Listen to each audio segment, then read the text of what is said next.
শুভ সন্ধ্যা। চলো শিখির আজকের ক্লাসে আবারও সবাইকে স্বাগতম। সবাই কেমন আছো? আশা করি ভালো আছো।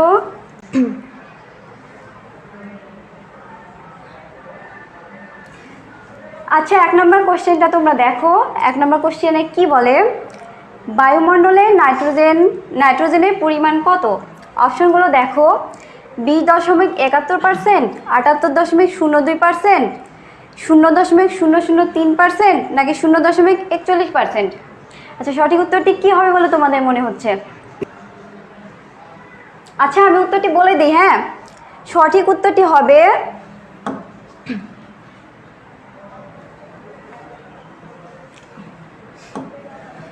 সঠিক উত্তরটি হবে 78.2%। বায়ুমণ্ডলে নাইট্রোজেনের পরিমাণ 78.2%। ঠিক আছে, উত্তর ক হবে না কেন? বায়ুমণ্ডলে অক্সিজেনের পরিমাণ 20.71%, তাই ক হবে না। গ হবে 0.03%। বায়ুমণ্ডলে কার্বন ডাইঅক্সাইডের পরিমাণ 0.03%। আর গ হলো আছে কি 0.41%। এটা হচ্ছে বায়ুমণ্ডলের জলীয় বাষ্পের পরিমাণ। তাহলে সঠিক উত্তরটি কি হবে? 78.02%। তোমাদের আরও একটি তথ্য জেনে রাখা দরকার যে বায়ুমণ্ডলে অক্সিজেন এবং নাইট্রোজেন এই দুটি গ্যাস মিলে 99% আর বাকি 1% এই কার্বন ডাইঅক্সাইড, জলীয় বাষ্প, আর্গন সহ অন্যান্য গ্যাস নিয়ে। বুঝতে পারছো? আচ্ছা, এবার আমরা পরে কোশ্চেনে চলে যাই।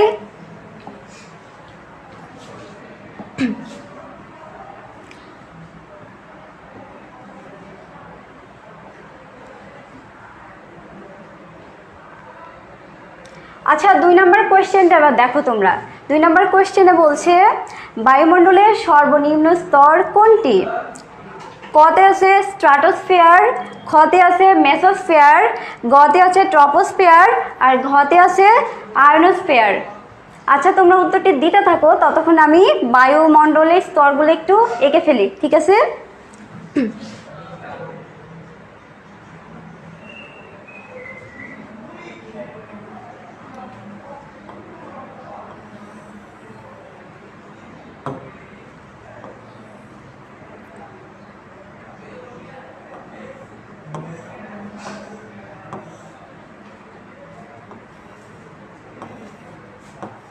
তোমরা কিন্তু ঝটপট উত্তরটি দিতে থাকো, আমি সবার কমেন্টস পড়বো।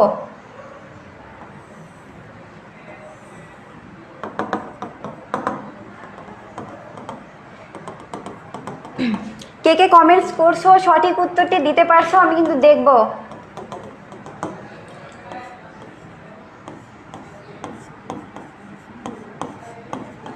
লিখতেই তো সময় লেগে যাবে, স্ট্রাটোস্ফিয়ার কি লিখলাম আমি? এটা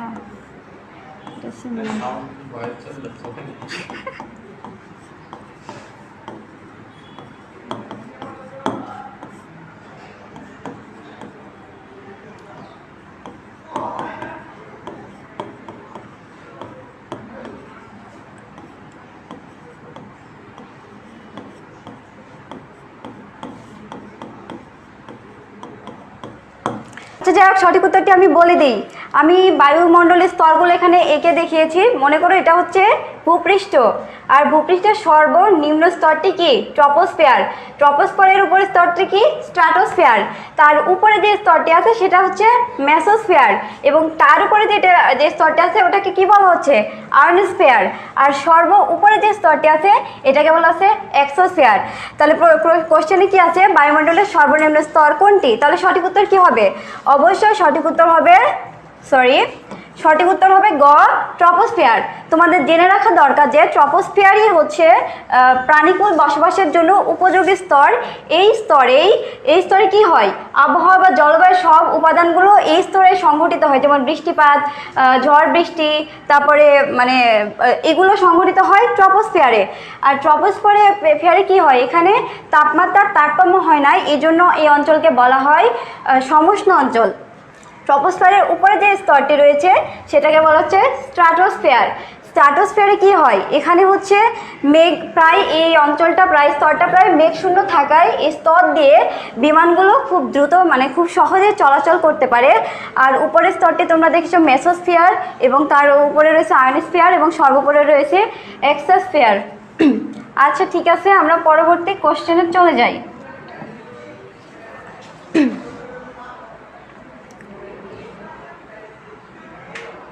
আচ্ছা 3 নম্বর কোশ্চেনটা এবার তোমরা একটু দেখো, বায়ুমণ্ডলের কোন স্তরে জেট বিমান বিনা বাধায় চলাচল করে?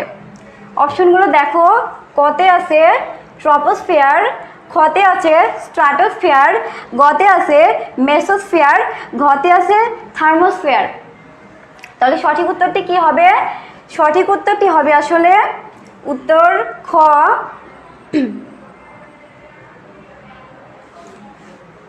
সঠিক উত্তরটি হবে উত্তর খ, স্ট্র্যাটোস্ফিয়ার। স্ট্র্যাটোস্ফিয়ার কেন হবে? কারণ এই স্তরটা সবচেয়ে মেঘশূন্য থাকে, এখানে জলীয় বাষ্প ধূলিকণাগুলো না থাকায় স্তর দিয়ে কি হয়, জেট বিমানগুলো বিনা বাধায় চলে যেতে পারে।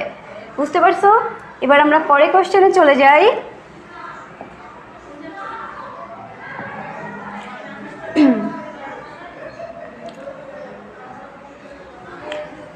কোশ্চেন 4 দেখো, কোশ্চেন 4-এ কি বলছে?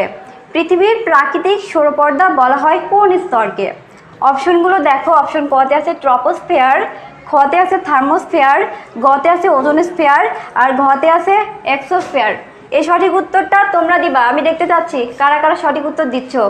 আসলে বায়ুমণ্ডলের স্তরগুলো কিন্তু খুবই একটা কনফিউজিং একটা মানে কোশ্চেন, মানে আর কি স্তরগুলো সহজে মনে থাকে না, কোন স্তরে আসলে কোন বিষয়গুলো সংঘটিত হয়। সঠিক উত্তরটি আসলে হবে গ, ওজোন স্তর। পৃথিবীর প্রাকৃতিক সৌরপর্দা বলা হয় ওজোন স্তরকে। তাহলে সৌরপর্দা কেন বলা হয় আমরা এটা জেনে নেই। এই যে ওজোন স্তরের আরেকটি নাম কি পড়লাম আমরা, ওখানে দেখলাম কি মেসোস্ফিয়ার। এই ওজোন স্তরে কি হয়, সূর্যের অতিবেগুনি রশ্মি এই ওজোন স্তরটা শোষণ করে নেয়। তাহলে সূর্যের অতিবেগুনি রশ্মির প্রভাবে কি হইতো, যদি ওজোন স্তরটা না থাকতো তাহলে সূর্যের অতিবেগুনি রশ্মির দহনে সমস্ত প্রাণীকুলের দেহ পুড়ে যেত এবং সমস্ত প্রাণীকুল অন্ধ হয়ে যেত। এই জন্যই ওজোন স্তরকে পৃথিবীর প্রাকৃতিক সৌরপর্দা বলা হয়। বুঝতে পেরেছো তোমরা? আচ্ছা আমরা পরের কোশ্চেনে চলে যাই তাইলে এবার।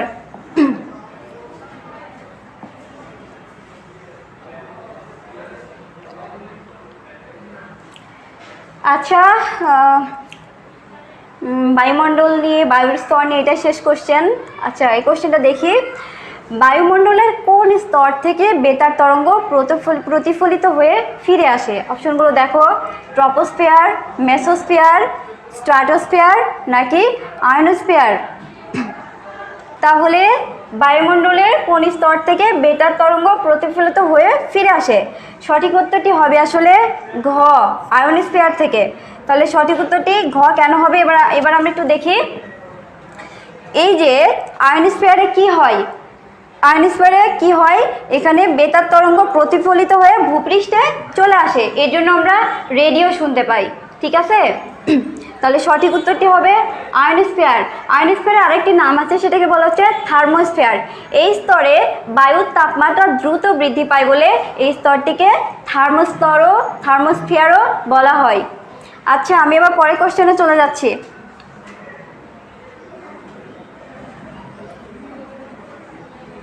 আচ্ছা 6 নম্বর কোশ্চেনটা একটু দেখো। 6 নম্বর কোশ্চেনে বলছে কোনটি জলবায়ুর উপাদান নয়? অপশনগুলো দেখো, কতে আছে বায়ুর চাপ, খতে আছে আর্দ্রতা, গতে আছে অক্ষাংশ, আর ঘতে আছে বৃষ্টিপাত। এই প্রশ্নের উত্তরটা তোমরা দিবা, দেখি কে কে সঠিক উত্তর দাও এই প্রশ্নের। 6 নম্বর প্রশ্নের উত্তর ঝটপট জানাও আমাকে। আসলে এই কোশ্চেনটা একটু কনফিউজিং, সবাই গুলিয়ে ফেলে।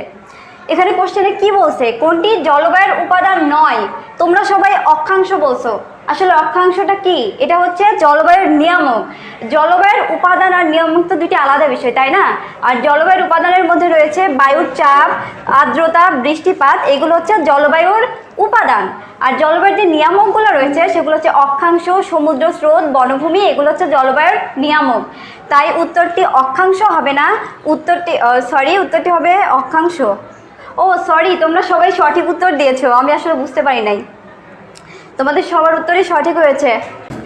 7 নম্বর কোশ্চেনটা একটু দেখো। 7 নম্বর কোশ্চেনে কি বলছে?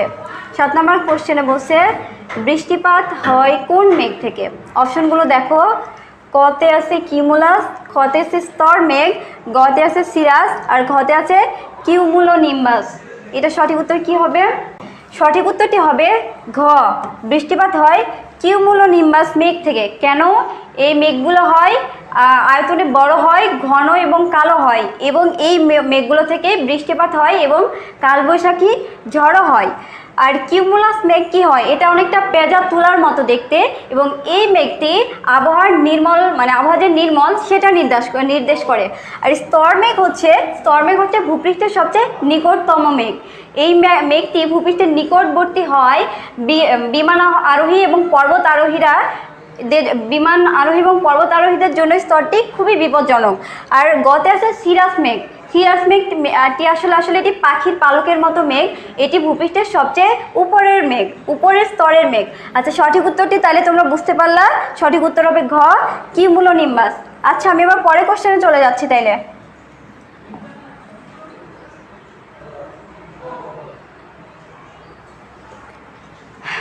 আট নম্বর কোশ্চেনটা দেখো। 8 নম্বর কোশ্চেনটাতে বলছে বায়ুর আর্দ্রতা পরিমাপক যন্ত্রের নাম কি? অপশনগুলো দেখো। হাইগ্রোমিটার, খতে আছে হাইড্রোমিটার, গতে আছে ব্যারোমিটার, আর ঘতে আছে স্ফিনোমিটার। আচ্ছা, 8 নম্বর প্রশ্ন উত্তরটা দাও তোমরা। সঠিক উত্তরটি আসলে হবে, সঠিক উত্তর কি হবে? বায়ুর আর্দ্রতা পরিমাপক যন্ত্রের নাম আসলে হাইগ্রোমিটার। সঠিক উত্তর হবে হাইগ্রোমিটার। আর যারা ব্যারোমিটার বলছো তাদের উত্তরটি আসলে ভুল হবে। এখানে কি বলা হচ্ছে? ব্যারোমিটার দিয়ে আসলে বায়ুর চাপ পরিমাপক যন্ত্রের নাম হচ্ছে ব্যারোমিটার। তাহলে আর্দ্রতা পরিমাপক যন্ত্রের নাম কি হবে? এটা হাইগ্রোমিটার। আশা করি তোমরা বুঝতে পেরেছো। আমি পরের কোশ্চেনে চলে যাচ্ছি। আচ্ছা, পরের কোশ্চেনটা দেখো। পরের কোশ্চেনে একটা চিত্র দেওয়া আছে, দেখো চিত্রটাতে কি দেখতে পাচ্ছ? এখানে তোমরা একটা পর্বত আছে, আর পর্বতের পিছনে কি হচ্ছে? বৃষ্টিপাত হচ্ছে। আর কোশ্চেনটা এবার দেখো, উদ্দীপকে ক অঞ্চলে কোন প্রকার বৃষ্টিপাত নির্দেশ করে? অপশনগুলো দেখো। বায়ু প্রাচীর জড়িত, খতে আছে ঘূর্ণিবাত, গতে আছে পরিচলন, আর ঘতে আছে শৈলোৎক্ষেপণ। এটা সঠিক উত্তর কি হবে বলে তোমাদের মনে হচ্ছে? এটা আসলে খুবই ইম্পর্টেন্ট একটা কোশ্চেন। এই কোশ্চেনটা অনেকবার বোর্ড পরীক্ষায় আসছে। আমি আশা করি তোমরা এটা সঠিক উত্তর দাও। আমি উত্তরটা বলেই দিই তাহলে।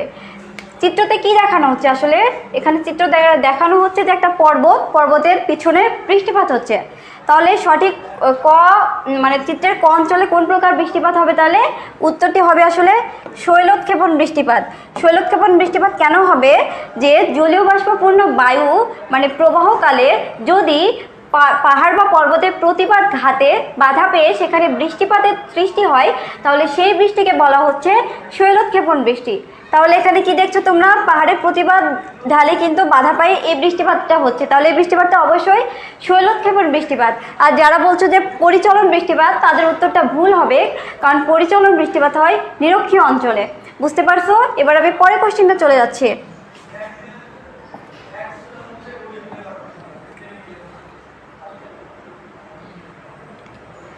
আচ্ছা, 10 নম্বর কোশ্চেনটা ওই আগের কোশ্চেনেরই একটা সম্পূরক কোশ্চেনটা দেখো।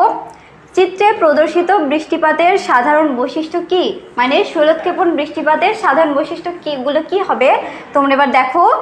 নিরক্ষীয় এলাকায় বেশি হয়, সমুদ্র নিকটবর্তী পাহাড়ি ঢালে হয়, উচ্চভূমির প্রতিপাদ ঢালে হয়। তাহলে অপশনগুলো দেখো কি বলছে। কতে বলছে 1, খতে বলছে 1 ও 3, গতে বলছে 2 ও 3, আর ঘতে বলছে 1, 2 ও 3। তাহলে সঠিক উত্তরটি কি হবে? সঠিক উত্তরটি হবে গ, 2 ও 3। তাহলে শৈলোৎক্ষেপণ বৃষ্টিপাত কি হয়? সমুদ্রের নিকটবর্তী পাহাড়ি ঢালে হয়, আর উচ্চভূমির প্রতিপাদ ঢালে হয়। আর নিরক্ষীয় এলাকায় বেশি হয় পরিচলন বৃষ্টিপাত। তাই এ নাম্বার মানে 1 নাম্বারটা হবে না। সঠিক উত্তর হবে 2 ও 3। আচ্ছা, আমি এবার পরের কোশ্চেনে চলে যাচ্ছি।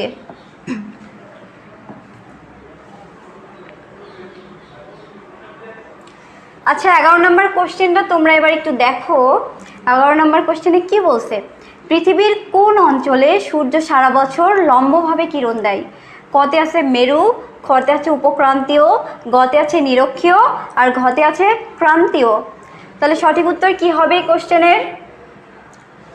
সঠিক উত্তরটি কি হবে? সঠিক উত্তর হবে গ, নিরক্ষীয় অঞ্চলে। পৃথিবীর মানে সূর্য সারা বছর নিরক্ষীয় অঞ্চলে সূর্য সারা বছর লম্বভাবে কিরণ দেয়, যার ফলে কি হয়, সূর্য সারা বছর লম্বভাবে কিরণ দেয়, সেখানে দিন রাতের খুব একটা তারতম্য হয় না, আর সেখানে সারা বছর গ্রীষ্মকাল বিরাজ করে। বুঝতে পারছো? তাহলে সঠিক উত্তরটি হবে গ। আর যারা যারা বলছো মেরু অঞ্চল, তাদের উত্তরটি ভুল হবে, কারণ মেরু অঞ্চলে সূর্য সারা বছর লম্বভাবে না তির্যকভাবে আলো দেয়, যার ফলে কি হয়, মেরু অঞ্চলে সারা বছর কি হয়, শীত থাকে আর কি। আচ্ছা, আমি আশা করছি তোমরা বুঝতে পারছো। আমি পরের কোশ্চেনে চলে যাচ্ছি।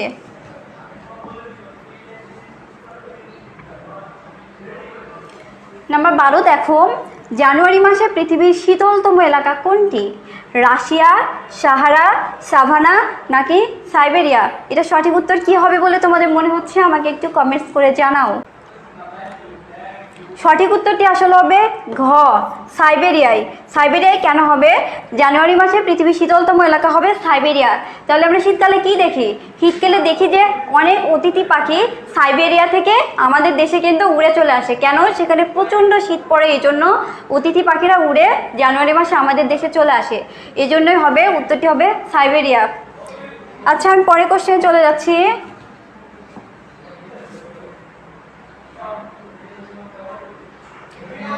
আচ্ছা, 13 নম্বর কোশ্চেনটা তোমরা এবার একটু দেখো। প্রশোধন প্রক্রিয়ায় সংঘটিত বাষ্পীভবনকে কি বলে?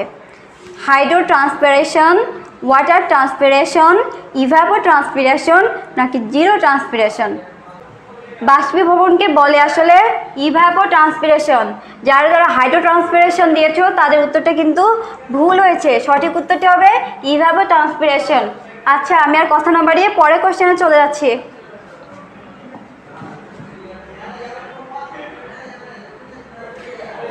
মানে 14 নম্বর প্রশ্নটা একটু দেখো।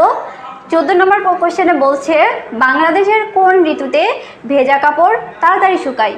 খুবই সহজ একটা কোশ্চেন। অপশনগুলো দেখো, গ্রীষ্মকাল, বর্ষাকাল, শীতকাল নাকি বসন্তকাল? এটি সঠিক উত্তর কি হবে? বাংলাদেশের কোন ঋতুতে ভেজা কাপড় তাড়াতাড়ি শুকায়? সঠিক উত্তরটি আসলে হবে শীতকাল। শীতকাল কেন হবে? কারণ শীতকালে বাতাসে জলীয় বাষ্পের পরিমাণ বেশি থাকায় এবং বাতাসে আর্দ্রতা বেশি থাকায় ওই সময় কাপড় তাড়াতাড়ি শুকায়। তোমরা অনেকেই দেখছি দিচ্ছ গ্রীষ্মকাল। কি ভাবছো যে গ্রীষ্মকালে প্রচুর রোদ পড়ে এই জন্য কাপড় রোদে তাড়াতাড়ি শুকায় যায়? তাদের উত্তরটি আসলে ভুল হবে। সঠিক উত্তর হবে শীতকাল। বুঝতে পেরেছো তোমরা? আমি কিন্তু পরবর্তী কোশ্চেনে চলে যাচ্ছি।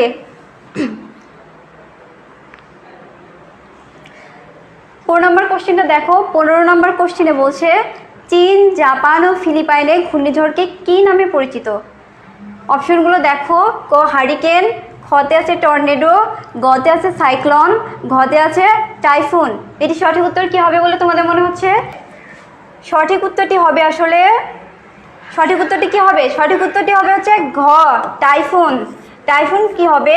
এই যে চীন, জাপান, ফিলিপাইন এগুলো হচ্ছে দূরপ্রাচ্যের দেশ, আর দূরপ্রাচ্যের দেশগুলোকে কি হয়, ঘূর্ণিঝড়কে বলা হয় টাইফুন। আর যারা যারা বলছে যে হারিকেন, তাদের উত্তরটি ভুল হবে, কারণ হারিকেন হচ্ছে যুক্তরাষ্ট্রে বা আমেরিকায় হারিকেনকে মানে ঘূর্ণিঝড়কে হারিকেন বলা হয়, তাই সঠিক উত্তরটি টাইফুন হবে। আচ্ছা, আমি পরবর্তী কোশ্চেনে চলে যাচ্ছি।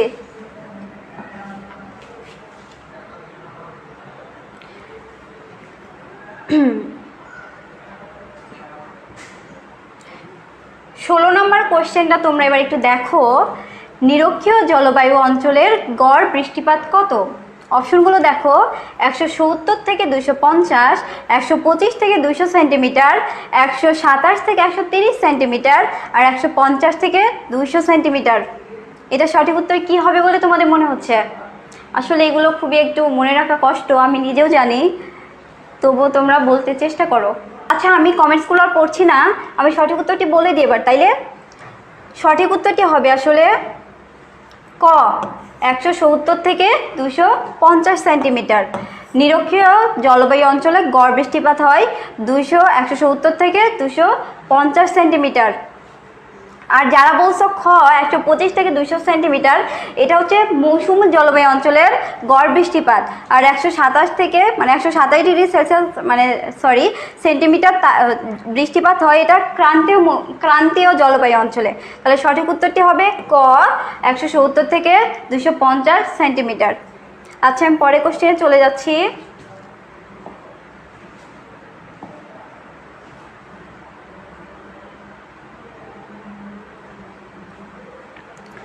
আচ্ছা, অপশনগুলো কোশ্চেনটা দেখো, ক্রান্তীয় সমুদ্র উপকূলীয় জলবায়ু অঞ্চল কোনটি? অপশন কতে আছে সিঙ্গাপুর, খতে আছে মালয়েশিয়া, গতে আছে আমেরিকা, ঘতে আছে থাইল্যান্ড। তাহলে সঠিক উত্তরটি কি হবে বলে তোমাদের মনে হচ্ছে আমাকে একটু কমেন্টস করে জানাও।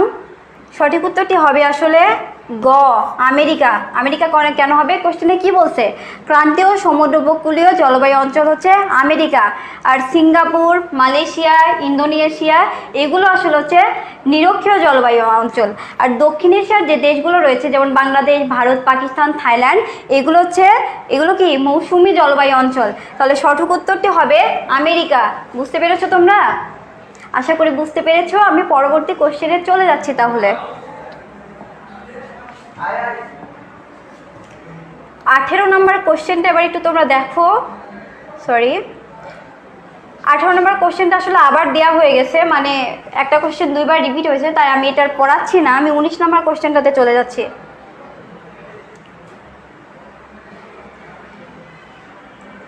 19 নম্বর কোশ্চেনটা দেখো। 19 নম্বর কোশ্চেনে বলছে বাংলাদেশের সবচেয়ে উষ্ণতম মাস কোনটি? অপশনগুলোতে আছে মার্চ, এপ্রিল, মে, জুন। সঠিক উত্তরটি কি হবে? 19-এর সঠিক উত্তর কি হবে? এটা সবার কিন্তু পারা উচিত। বাংলাদেশের সবচেয়ে উষ্ণতম মাস আসলে এপ্রিল। বাংলাদেশের সবচেয়ে উষ্ণতম মাস এপ্রিল।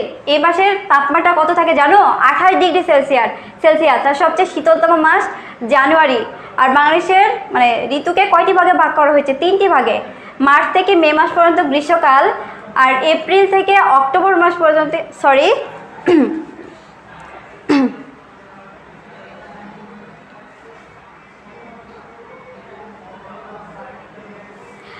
মার্চ থেকে মে মাস পর্যন্ত এখানে বলা হচ্ছে গ্রীষ্মকাল, আর জুন থেকে অক্টোবর মাস পর্যন্ত হচ্ছে এটা বর্ষাকাল, আর নভেম্বর থেকে ফেব্রুয়ারি মাস পর্যন্ত এটাকে বলা হচ্ছে শীতকাল। বুঝতে পেরেছো তোমরা? আমি পরে কোশ্চেনে চলে যাচ্ছি।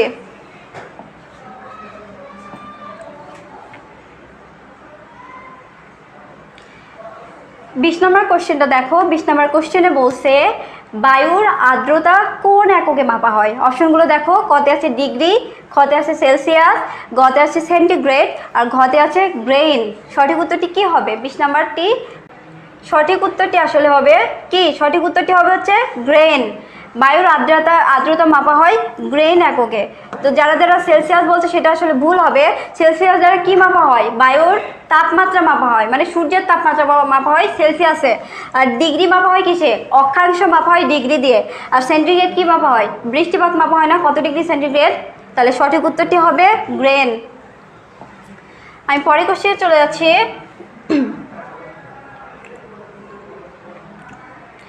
21 নম্বর কোশ্চেনটা তোমরা একটু দেখো। সমুদ্র স্রোতের প্রধান কারণ কি? সমুদ্র স্রোতের প্রধান কারণ অপশনগুলো দেখো, বায়ুপ্রবাহ, খতে আছে শৈলশিরার অবস্থান, গতে আছে সমুদ্রের অবস্থান, আর ঘতে আছে উষ্ণতার তারতম্য। তাহলে 21 নম্বরের সঠিক উত্তর কি হবে বলে তোমাদের মনে হচ্ছে একটু আমাকে জানাও। সমুদ্র স্রোতের প্রধান কারণ আসলে ক বায়ুপ্রবাহ। এই যে শৈলশিরার অবস্থান, সমুদ্রের অবস্থান, উষ্ণতার তারতম্য এগুলো কিন্তু সবই সমুদ্র স্রোতের কারণ, কিন্তু প্রধান কারণ বায়ুপ্রবাহ। বায়ুপ্রবাহের মানে কারণে সমুদ্রের উপরিভাগের জলরাশি এক স্থান থেকে অন্য স্থানে মানে দ্রুত চলে যেতে পারে। বুঝতে পারছো? তাহলে সঠিক উত্তরটি বায়ুপ্রবাহ হবে। আমি পরের কোশ্চেনে চলে যাচ্ছি।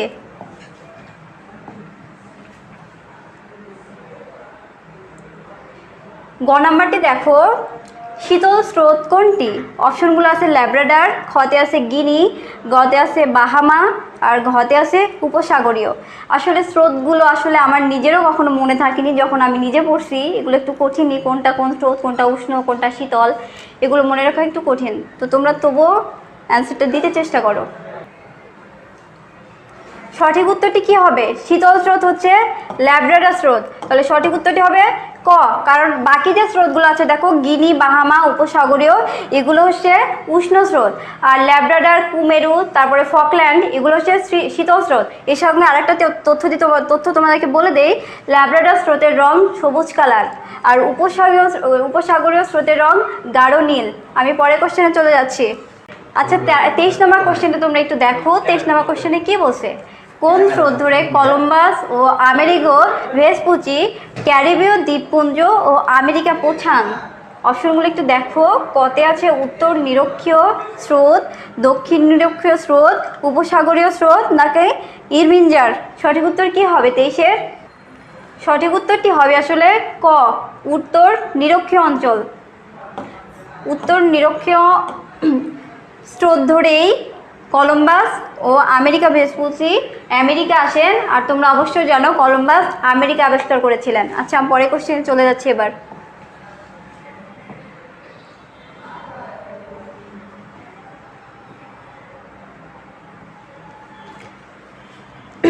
চব্বিশ নম্বর কোশ্চেনটা দেখো। 24 নম্বর কোশ্চেনে বলছে কোন স্রোতটি শীতল থেকে ক্রমেই উষ্ণ হয়? অপশনগুলো দেখো। কতে বলছে বেঙ্গুয়েলা, খতে বলছে ব্রাজিল, গতে বলছে কুমেরু, আর ঘতে বলছে ফকল্যান্ড। সঠিক উত্তর কি হবে 24-এর? সঠিক উত্তরটি আসলে হবে বেঙ্গুয়েলা। সঠিক উত্তর কি হবে? ক, বেঙ্গুয়েলা। কোন স্রোতটি শীতল থেকে ক্রমেই উষ্ণ হয়? সঠিক উত্তরটি বেঙ্গুয়েলা হবে। এই জন্য বেঙ্গলের স্রোতটি আসলে কুমেরু স্রোতের শাখা থেকে কুমেরু থেকে উৎপন্ন হয়ে আসে। তাহলে কুমেরু স্রোত যেহেতু শীতল স্রোত, তাহলে বেঙ্গোয়ালা স্রোতটি প্রথমে শীতল থাকে, ক্রমশ সেটি উষ্ণ অঞ্চলের দিকে প্রবাহিত হয় এবং পরে সেটা উষ্ণ হয়। বুঝতে পেরেছো তোমরা? আচ্ছা, আমি পরের কোশ্চেনে চলে যাচ্ছি তাহলে।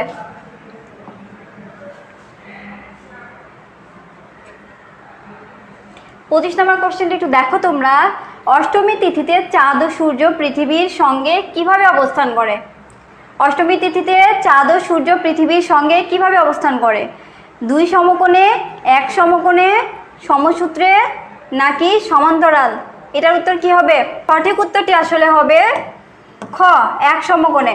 অষ্টমী তিথিতে চাঁদ ও সূর্য পৃথিবীর সঙ্গে কি করে? 1 সমকোণে অবস্থান করে।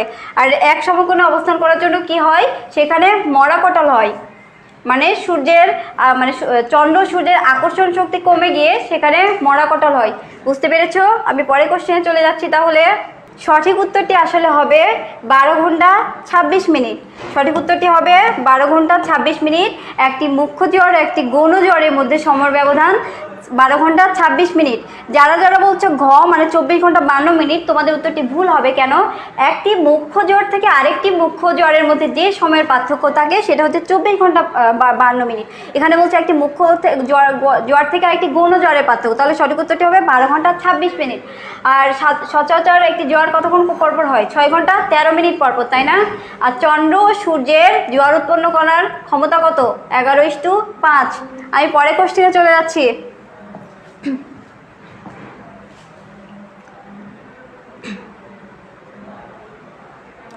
27 নম্বর কোশ্চেনটা দেখো। ইংল্যান্ডের কোথায় জোয়ার ভাটার কারণে সমুদ্র উপকূলে লবণ তৈরির কারখানা গড়ে উঠেছে? অপশনগুলো দেখো। আইরিশ সাগর, খতে আছে ইংলিশ চ্যানেল, গতে আছে উত্তর সাগর, আর ঘতে আছে টেমস নদীতে। তাহলে 27-এর সঠিক উত্তর কি হবে?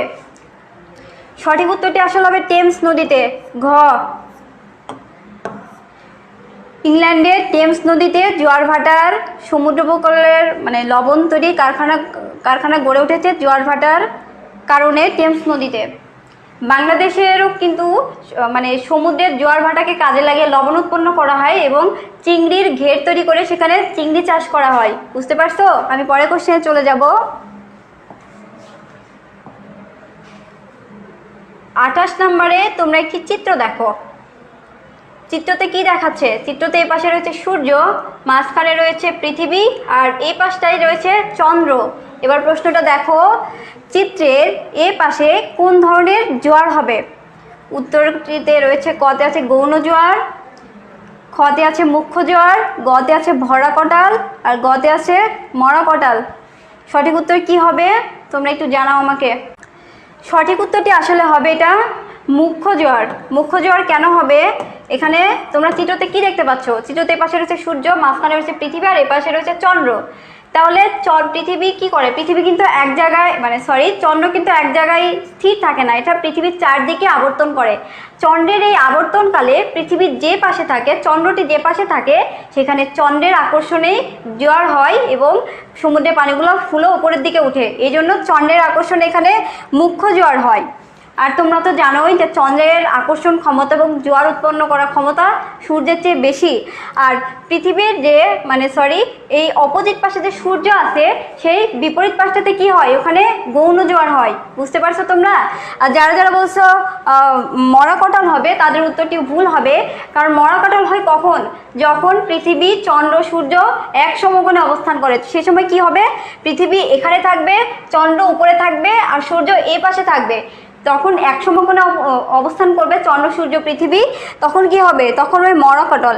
আর ভরা কাঁঠাল হয় কখন? যেমন পূর্ণিমা, অমাবস্যার তিথিতে চন্দ্র, সূর্য উভয়ই পৃথিবীকে আকর্ষণ করে, ওই সময় হয় ভরা কাঁঠাল। বুঝছো? তাহলে সঠিক উত্তরটি হবে মুখ্য জোয়ার। আমি আশা করি তোমরা বুঝতে পেরেছো। আমি পরে কোশ্চেনে চলে যাব।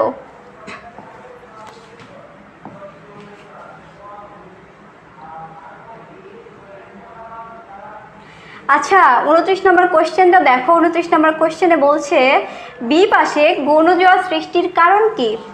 ক আছে কেন্দ্রাতিক শক্তির প্রভাব, খতে আছে সূর্যের আকর্ষণ শক্তি, আর গতে আছে চন্দ্রের আকর্ষণ শক্তি।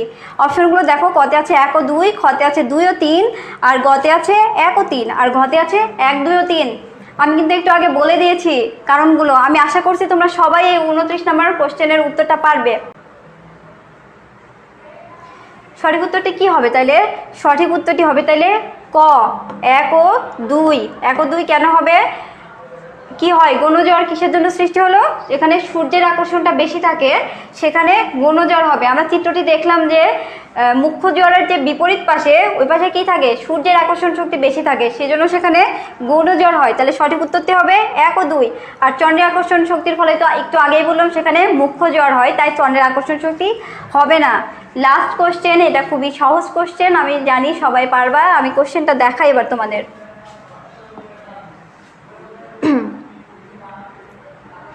30 নম্বর কোশ্চেনটা দেখো। বাংলাদেশের প্রবাল দ্বীপ কোনটি? কতে আছে সেন্ট মার্টিন, খতে আছে ভোলা, গতে আছে মনপুরা, আর ঘতে আছে সন্দ্বীপ। আমি আশা করি তোমরা সবাই এই কোশ্চেনের অ্যান্সারটা পারবে। সঠিক উত্তরটি কি হবে? সঠিক উত্তরটি আসলে হবে ক, সেন্ট মার্টিন। বাংলাদেশের প্রবাল দ্বীপ সেন্ট মার্টিন। আর সেন্ট মার্টিন দ্বীপের অপর নাম কি? নারিকেল জিঞ্জিরা। তো আজকে আমরা 4টি অধ্যায় থেকে 30টি এমসিকিউ সলভ করে ফেললাম। তোমাদের ক্লাসটি কেমন লেগেছে তোমরা অবশ্যই জানাবে। আর পরবর্তী ক্লাসে আমি আশা করছি তোমরা সবাই পরবর্তী ক্লাসে উপস্থিত থাকবে। পরবর্তী ক্লাসে আমরা ভূগোল দ্বিতীয় পত্রের বাকি যে 6টি অধ্যায়, তোমাদের শর্ট সিলেবাসের 6টি অধ্যায় আছে, বাকি 6টি অধ্যায়ের উপর আরও 30টি করে 60টি এমসিকিউ আমরা সলভ করব। ঠিক আছে? ততক্ষণ পর্যন্ত তোমরা সবাই ভালো থাকো, সুস্থ থাকো। চলো শিখির সাথেই থাকো। আল্লাহ হাফেজ।